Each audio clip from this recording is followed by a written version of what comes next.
14 décembre 2009.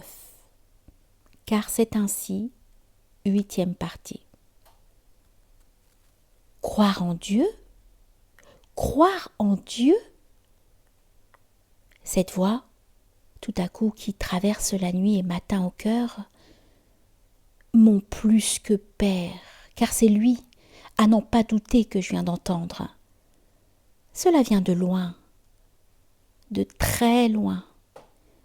J'ai une quinzaine d'années, peut-être un peu moins. Nous nous tenons dans la petite salle à manger qui sert aussi de salon. Elle n'a pas changé depuis la guerre. Meubles provençaux, et entre deux hautes fenêtres, une pendule franc-comtoise au balancier en forme de soleil, flanquée de 2 fauteuils paillés couverts chacun d'une galette, dont le tissu jaune est assorti au rideau. Ma mère fume une cigarette. Quant à lui, entre deux croire en Dieu, il ouvre des ronds de fumée au plafond. Son interpellation, il l'a faite entre ironie et indulgence. Nous avons fini de déjeuner. C'est l'heure du café.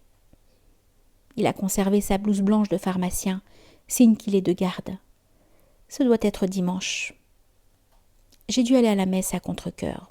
Sans doute s'est-il étonné, lui, le sectateur de l'Église réformée, comme aime à le surnommer ma mère, d'une pratique religieuse faite sans ferveur. À quoi j'aurais répondu que, ferveur ou non, je devais assister aux offices puisque je croyais en Dieu. Il hausse les épaules, tout en écrasant son mégot. Le visage incliné, un demi-sourire plisse ses yeux. Tel que je le connais, il est en train de prendre son élan. Que va-t-il m'asséner? Je le crains et je l'admire. Un puits de science, cet homme. Mon encyclopédie, dit de lui ma mère. Je n'ai jamais su si elle le portait ainsi au nu ou si elle le tournait en dérision. Comme je le vois à l'instant, je ne peux que l'admirer. Front haut, nez aquilin, lèvres sensuelles. Les années ayant passé, j'aperçois mieux cette nuit les contradictions qui affichent ce visage, tourné tour à tour vers l'étude, si ce n'est la mystique, et les plaisirs de ce monde. Soudain, il se redresse et me fait face.